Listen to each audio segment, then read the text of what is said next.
TRT World's defense analyst, Oubai Shahbandar, who is in the studio with us. So, Oubai, good to have you here.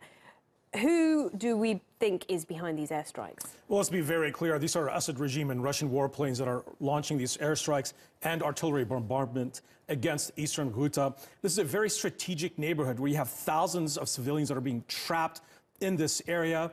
It's only a few kilometers away from the central neighborhoods of Damascus. In fact, it's extremely close to Assad's palace. Now, this siege has been ongoing since 2013. Let's not forget that Ghouta was the area that Assad launched a sarin gas rocket attack, killing over 1,000 civilians in a very horrific manner. Now, we're seeing reports that at least half of the civilians that have been killed in eastern Ghouta have been women and children. Hospitals have been hit. We're even seeing reports that the last ambulance center in Ghouta was also hit. So it's very clear here that the Assad regime, its forces, backed by the Russians, are very much intent on recapturing this strategic neighborhood. Why is it so significant to them?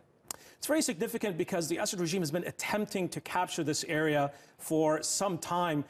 Now, this eastern Ghouta, along many neighborhoods on the suburbs of Damascus, rose up against the Assad regime in 2011.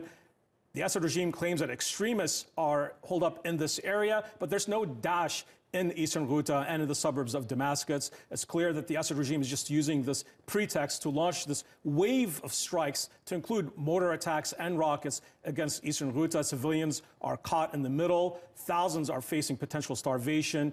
Very lack of medicine is significant. Aid groups that we've spoken with are referring to the situation in the eastern Ghouta as horrific. It's the worst that they've ever seen. And the international community at this point is standing on the sidelines.